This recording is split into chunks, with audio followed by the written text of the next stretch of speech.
A voz na escuridão. Eu moro com minha irmã em uma casa de 2 andares, do tipo mãe e filha, com 2 cozinhas separadas, localizada em um bairro tranquilo de Curitiba, Paraná. Ela fica no andar de baixo e eu no de cima. Minha irmã, não. Costuma passar muito tempo em casa, pois geralmente está com o namorado que mora a uns 30 quilômetros de distância em Colombo. Como já tenho 30 anos, não deveria me assustar ao ficar sozinho em casa, mas confesso que, às vezes, isso acontece. Certa noite, eu estava sozinho na sala de estar, assistindo a um filme de terror. Minha parte da casa tem um layout aberto, com sala de estar, sala de jantar e cozinha formando um único ambiente grande. Meu sofá fica bem no meio desse espaço. Então, enquanto assisto TV, fico de costas para uma boa parte da sala. Para quem se assusta facilmente, não é exatamente o lugar mais confortável para assistir a um filme de terror sozinho. Admito que, naquela sala escura, com apenas a luz da TV para amenizar a escuridão, eu me peguei várias vezes olhando por cima do ombro. Gosto de pensar que não sou o único homem de 30 anos que faz isso. De qualquer forma, quando o filme acabou, escovei os dentes, apaguei todas as luzes da casa e fui para a cama. Dormi por cerca de 2 horas até que acordei por volta da 1h da manhã, sem saber ao certo o motivo. De repente, ouvi uma voz vindo do andar de baixo. Parecia a voz da minha irmã. Soava como se ela estivesse dentro de casa, não como se estivesse me chamando para abrir a porta. Eu sabia que era a voz dela, ainda grogue, e sem pensar direito não consegui entender o que ela estava gritando para mim. Tudo o que pensei foi que ela devia estar me chamando ou talvez discutindo com o namorado. Levantei da cama, caminhei pelo corredor escuro e acendi as luzes do corredor. Ao passar pela sala de estar, ouvi novamente a voz da minha irmã lá embaixo. Dessa vez, percebi que ela estava chamando o meu nome. Desci as escadas no escuro, gritando de volta: "O que foi?" Procurei o interruptor no hall de entrada, mas não consegui encontrá-lo. Sério, eu estava muito sonolento. Caminhei pelo pequeno corredor em direção à cozinha, encontrei um interruptor e o acendi. A luz da cozinha iluminou o pequeno apartamento dela, incluindo a sala de estar. A luz começou fraca e demorou um pouco para clarear totalmente, mas logo vi que não havia ninguém lá embaixo, nem ela, nem o namorado. Fui até o quarto dela, mas também estava vazio. Chamei o nome dela bem alto, mas ninguém respondeu. No entanto, logo depois de gritar, ouvi algo caindo no chão do quarto dela, que eu tinha acabado de verificar e sabia que estava vazio. Voltei correndo para as escadas como se fosse uma criança assustada e me tranquei no meu quarto. Peguei meu celular e tentei ligar para ela várias vezes, mas ela não atendeu. Fiquei me perguntando se tinha alucinado tudo aquilo. Acabei pegando no sono de novo e de manhã acordei com uma mensagem da minha irmã perguntando por que eu tinha ligado para ela a 1h da manhã. Perguntei se ela esteve em casa na noite anterior e ela disse que não, que estava na casa do namorado. Desci novamente até o quarto dela para ver o que poderia ter caído no chão, mas não havia nada fora do lugar que pudesse ter feito aquele barulho. Fui levado a acreditar que alucinei tudo o que ouvi naquela noite, e é nisso que prefiro acreditar, porque a alternativa seria muito mais assustadora. Nunca alucinei antes, nem tenho qualquer tipo de distúrbio do sono, então o quão vividamente ouvi a voz da minha irmã e aquele som no quarto dela ainda me assusta até hoje. A sombra no quintal. Quando eu era criança, ficava muito sozinho em casa, simplesmente porque minha mãe era solteira durante boa parte da minha infância e trabalhava como enfermeira em horários complicados em um hospital de Campinas, São Paulo. Meu irmão mais velho já estava na faculdade. Certa noite, minha mãe estava trabalhando no turno da noite e era um fim de semana. Eu tinha uma amiga, a Molly, com quem estava conversando. Ela passou um tempo comigo em casa, assistimos a alguns filmes e conversamos bastante. Eventualmente, Ela teve que ir embora, porque os pais dela não gostavam que ela ficasse na rua até tarde. Então, fiquei sozinho para segurar o forte. Continuei assistindo TV no meu quarto, deitado na cama. Meu quarto ficava no andar de cima, com vista para o quintal. De repente, ouvi o som de uma das cadeiras do quintal lá fora sendo arrastada. Levantei e olhei pela janela. Havia alguém sentado em uma das cadeiras de plástico no quintal. Chamei, pelo nome da Molly, pensando que fosse ela, já que tinha saído há menos de 10 minutos. Quem quer que fosse, olhou para mim, mas não era a Molly. Imediatamente me afastei da janela para me esconder. Não reconheci a pessoa, especialmente por causa da escuridão. Mandei mensagem para alguns amigos próximos em nosso grupo de conversa, perguntando se era algum deles me pregando uma peça. Os que responderam disseram que não e perguntaram do que eu estava falando. Eu realmente não acreditava que algum amigo fosse até minha casa só para me assustar daquele jeito. De qualquer forma, estava morrendo de medo, mas ainda assim curioso. Voltei devagar para a janela e olhei novamente. A pessoa ainda estava lá, sentada na cadeira, encarando minha janela. Era um homem, isso estava claro, e ele definitivamente tinha me visto. Corri para longe da janela de novo e desliguei a TV. Sentei na minha cama, encolhido, com os braços em volta dos joelhos. Fiquei esperando na escuridão por um tempo. Não queria nem ligar a tela do celular, com medo de que ele visse a luz. Também não queria me mexer porque a janela estava aberta e eu temia que ele ouvisse qualquer movimento. Queria que ele pensasse que eu não estava mais no quarto. Esperei o que pareceram uns bons 5 minutos, apenas sentado ali. Duvidava que o homem ainda estivesse lá fora. Finalmente reuni coragem para me levantar e olhar pela janela. Senti um frio na espinha quando vi que ele ainda estava lá embaixo, olhando para minha janela. Em vez de fugir da janela novamente, tentei ser corajoso e gritei para ele: "O que você quer?" Notei que seus ombros começaram a subir e descer, como se ele estivesse rindo alto, mas não ouvi nenhum som de risada. Depois, percebi um leve assobio vindo dele, como se estivesse rindo tanto que ficou ofegante. Pedi para ele, por favor, ir embora, e me afastei da janela mais uma vez. Voltei para a cama, com medo de chamar a polícia. Não sei por quê. Saí do quarto e sentei no topo da escada, ouvindo a porta dos fundos sendo forçada. Ele estava tentando entrar na casa. Corri de volta para o meu quarto para me esconder de novo. Eu tinha 14 anos e não sabia o que fazer. Eventualmente, ouvi a porta da frente sendo mexida também, como se ele estivesse tentando abri-la. Felizmente, ele desistiu. Rápido. Fechei a janela e as cortinas do meu quarto. Se nossas portas não estivessem trancadas, eu poderia ter morrido facilmente. Eu era magro e fraco aos 14 anos e definitivamente não sabia lutar. Não saí do quarto naquela noite até minha mãe chegar por volta das 9 da manhã. Contei a ela o que aconteceu e ela ficou furiosa comigo por não ter ligado para a emergência. Pensando bem, foi muito estúpido da minha parte. Foi uma das muitas coisas que fiz ou deixei de fazer na juventude que hoje questiono bastante. Essa foi a história de como quase morri quando criança, sozinho em casa, e possivelmente a noite mais intensa da minha vida, com muita coisa acontecendo. A invasão silenciosa. Somos uma família de 5, morando em um bairro residencial de Belo Horizonte, Minas Gerais.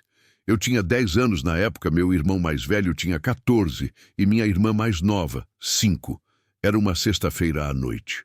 Meu irmão estava com os amigos, causando problemas, porque meus pais receberam uma ligação temida. Eu estava no meu quarto, jogando um videogame de Star Wars, quando ouvi minha mãe começar a gritar e chorar.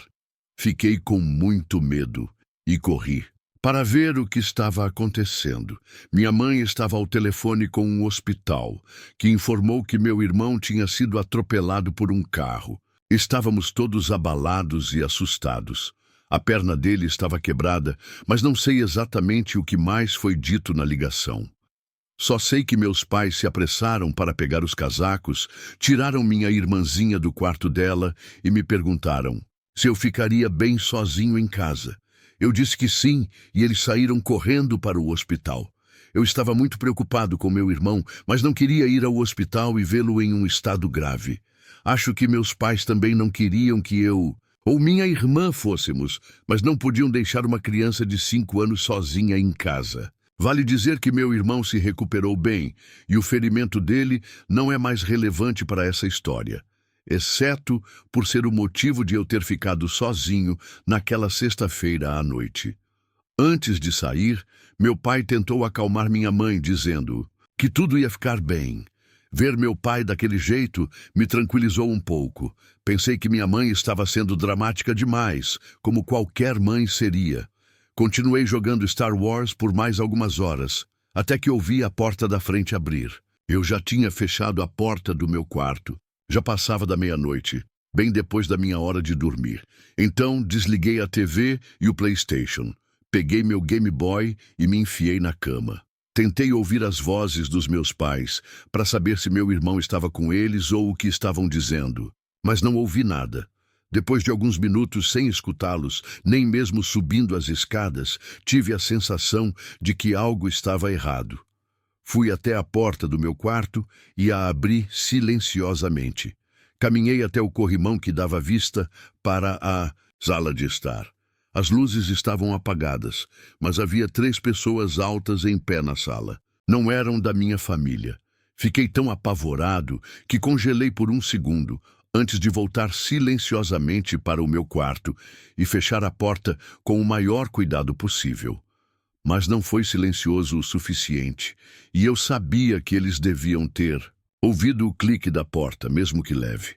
Corri para a porta do meu armário, abri-a devagar, entrei e me escondi atrás de um monte de caixas e sacolas de roupas. Estava bem escondido, fora de vista. Houve um momento que pareceu uma eternidade, esperando a porta do meu quarto ser aberta. E ela se abriu. Naquele instante, pensei que ia morrer. Ouvi passos entrando no quarto. Não conseguia dizer quantas pessoas eram. Podia ser uma, talvez 2. Ouvi os passos se aproximando da minha cama e as cobertas sendo mexidas. Depois, silêncio. Mais passos em direção à porta do armário, seguido de um silêncio de alguns segundos. Então, a porta do armário se abriu. Meu coração estava na garganta. Tudo o que fiz foi ficar em silêncio e prender a respiração. A porta ficou aberta por um tempo que pareceu eterno, mas eu não olhei para cima, nem me mexi. Devem ter sido uns 20 segundos de silêncio até que a porta se fechasse novamente. Os passos se afastaram e saíram do quarto. Finalmente, levantei a cabeça e percebi que, de onde estava agachado, atrás das sacolas e caixas, eu poderia ter sido visto. Foi só depois de 1 hora, mais ou menos, que ouvi meus pais voltarem. Corri escada abaixo até eles. A porta da frente tinha sido deixada entreaberta por quem invadiu a casa, e eles roubaram vários objetos de valor. Foi uma noite que foi de mal a pior para nossa família. Meus pais estavam com tanta pressa ao sair para o hospital que nem trancaram a porta. Tive sorte de não ter sido morto ou sequestrado. Hoje, penso muito sobre aquela noite e me pergunto se a pessoa que abriu o armário e ficou lá por 20 segundos me viu escondido. Talvez fosse só um ladrão que veio roubar sem intenção de sequestrar ou machucar uma criança. Ou talvez ele simplesmente não me viu e eu escapei por pouco da morte ou de algo pior. O chamado do bosque. Certa vez, quando ainda era adolescente e morava com meus pais, fiquei sozinho em casa por 1 semana inteira, o que era raro, já que meus pais não costumam viajar muito. Uma amiga rica da minha mãe, a Patty, convidou meus pais para uma viagem que ela bancou. Como sou filho único, fiquei sozinho na casa onde morávamos, em uma área rural próxima a Pirenópolis, Goiás, cercada por uma estrada pouco movimentada e um pequeno bosque no quintal. A casa tinha um deck grande no quintal, com vista para o bosque. Um quintal amplo, um lago de peixes e uma piscina elevada. Era uma quinta-feira à noite. Lembro disso porque estava conversando com amigos sobre planos para o fim de semana. Isso foi em julho de 2013. Eu estava no deck, fumando cannabis, com meu alto-falante tocando música. Foi mais ou menos nessa hora que tudo começou.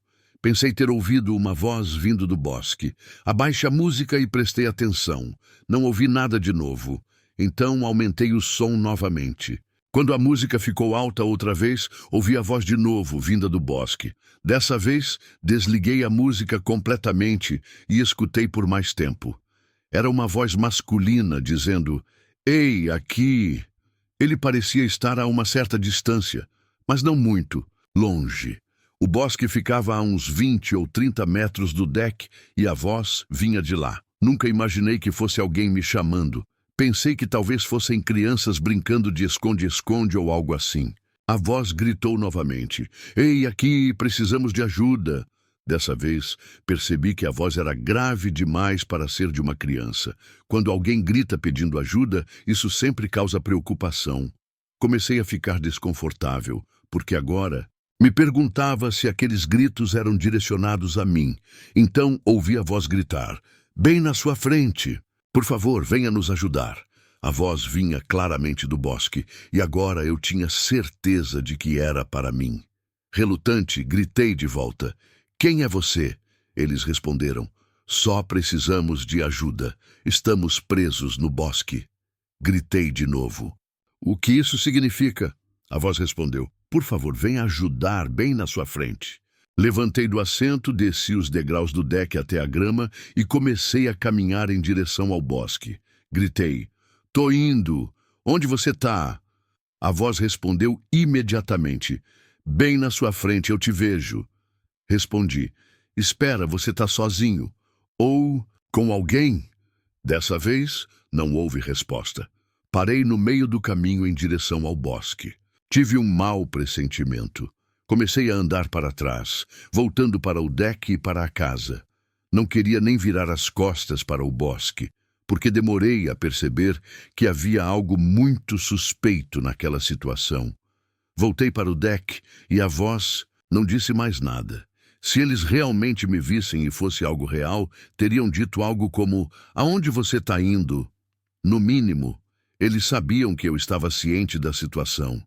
Mas quem sabe quantas pessoas estavam lá dentro? Podia ser uma pessoa, ou talvez 3. Só sei que ficar preso no bosque não fazia o menor sentido, ainda mais se ele ou eles podiam literalmente me ver. O que aconteceu? A camisa deles ficou presa num galho? Entrei em casa e tranquei todas as portas, só por segurança. Relaxei um pouco na sala de estar, ainda meio chapado, e acho que isso me deixou mais confiante no início, por causa do efeito da cannabis. Mas então ouvi a voz de novo, agora mais perto, claramente no quintal, e não mais no bosque. Ouvi barulhos na água, que podia ser da piscina ou do lago. Corri para a janela para olhar. No começo, não vi ninguém, mas então a voz gritou: "Eu te vejo", com uma risada. Percebi que era um cara, pelo menos um homem visível, escondido atrás da piscina do outro lado. Só conseguia ver a cabeça dele. Estava escuro demais para distinguir qualquer coisa além do cabelo escuro de tamanho médio. Fechei as cortinas e tentei ignorar. Talvez ele perdesse o interesse se visse que eu não ia dar atenção. Provavelmente era uma pessoa perturbada que gostava de assustar os outros, e eu não queria dar a ele o que queria. Mas meu limite foi atingido quando ouvi uma batida agressiva, na janela onde eu tinha acabado de fechar as cortinas. Do outro lado, o cara gritava: "Socorro!" Gritei com toda a força: "Vai se ferrar, seu idiota! A polícia tá chegando!" Gritei várias vezes, tentando parecer mais louco que ele. Ouvi ele começar a rir do outro lado do vidro. A risada foi diminuindo e presumo que ele foi embora. Sentei no sofá, tremendo, sem fôlego. Fiquei lá por um tempo e parecia que o cara realmente tinha desistido. Ainda consegui dormir bem naquela noite, porque a cannabis me ajuda a pegar no sono. Fico me perguntando se teria lidado com a situação de forma diferente se não estivesse chapado. Aquela noite me deixou mais paranoico sobre quem eu deixo entrar em casa. O encontro com a intrusa. Tenho 23 anos e moro com meus pais em uma casa em Porto Alegre, Rio Grande do Sul. Certo dia, eles não estavam em casa e eu estava no jardim da frente jogando basquete. Em algum momento, enquanto jogava, olhei para uma das janelas do andar de cima e vi uma mulher parada lá. Não era minha mãe, nem minha irmã, mas uma mulher desconhecida. Acho que, quando ela me viu olhando para ela, se afastou da janela. Entrei em casa e subi as escadas para verificar a sala de estar, mas ela não estava lá. Revirei todos os cômodos que consegui, cada quarto, o banheiro, cada armário. Depois, verifiquei o andar de baixo, incluindo a sala de estar, a cozinha, a sala de jantar, um quarto e mais armários. Por fim, chequei o porão, embora duvidasse que ela pudesse estar lá. É um porão pequeno, com alguns sofás, um bar e 2 armários. Não havia muitos lugares para se esconder. Quando abri a segunda porta do armário, estava muito assustado, porque não conhecia mais nenhum lugar onde ela poderia estar escondida na casa. Era o último lugar que eu ainda não tinha verificado. Abri a porta com um puxão rápido, como se estivesse arrancando um curativo. E como fiz com o armário anterior, entrei de uma vez para garantir que, se ela estivesse lá, eu pudesse reagir. Mas só esbarrei em um monte de casacos e cabides. Fiquei muito confuso. Não questionaria minha sanidade, porque realmente vi aquela mulher. E eu sabia que não era algo que se imagina tão vividamente. Voltei para o andar do meio e gritei bem alto que quem quer que estivesse na casa precisava sair. Gritei tão alto que meu vizinho ouviu e veio perguntar se eu estava bem. Contei que tinha acabado de ver uma mulher na janela do andar de cima, me observando jogar basquete. Ele entrou e me ajudou a procurar de novo. Como não a encontramos, presumi que ela tinha escapado pela porta dos fundos, que eu deixei destrancada depois de ir ao quintal pegar a bola de basquete. Meu vizinho foi embora, tranquei todas as portas e liguei para meus pais para contar a história maluca. Eles não ficaram muito felizes, mas pediram que eu verificasse se algo tinha sido roubado. Fiz isso e, felizmente, parecia que tudo de valor ainda estava no lugar. Mais tarde, naquela noite, fui dormir depois de checar a casa mais uma vez, só para ter paz de espírito. Foi difícil pegar no sono, porque minha mente estava a mil por motivos óbvios. A maioria das pessoas não consegue imaginar como é ver um estranho dentro da própria casa, olhando pela janela. Mas minha inquietação acabou me ajudando nessa situação, e vou explicar por quê. Eu estava começando a cochilar quando ouvi alguns barulhos do outro lado do quarto. Meu ventilador estava ligado, então o ambiente não estava completamente silencioso e, por isso, não me virei imediatamente ao ouvir o primeiro som. Mas os sons começaram a parecer humanos. Virei para o outro lado e lá estava ela, saindo debaixo da minha cama. Ela se levantou, ficando bem acima da cama, e eu gritei muito alto, mais alto do que antes. Pulei da cama, a agarrei e a joguei no chão, colocando a mão em volta do pescoço dela, enquanto perguntava quem ela era. Nesse momento, minha campainha tocou. Era meu vizinho de novo. Levantei a mulher, que era alta e parecia suja, do chão e a arrastei comigo até a porta da frente enquanto ela se debatia e me arranhava. Ainda tenho 2 cicatrizes no braço direito por causa disso. Abri a porta para o meu vizinho, que entrou e me ajudou a contê-la. Foi quando chamei a polícia. Enquanto esperávamos a polícia chegar, a mulher gritava e xingava, ameaçando a mim e ao meu vizinho. Ela parecia uma viciada em metanfetamina, passando por abstinência. Quando a polícia chegou, um dos policiais a reconheceu imediatamente. Eles já tinham lidado com ela várias vezes. O nome dela, convenientemente, era Karen. Foi gratificante vê-la ser levada para o carro da polícia. Agradeci muito ao meu vizinho por ter vindo tão rápido para ajudar. Naquela noite, minha mente ainda estava a mil, mas em vez de ficar completamente assustado, Embora eu ainda estivesse um pouco, senti uma satisfação enorme, que não consigo explicar completamente.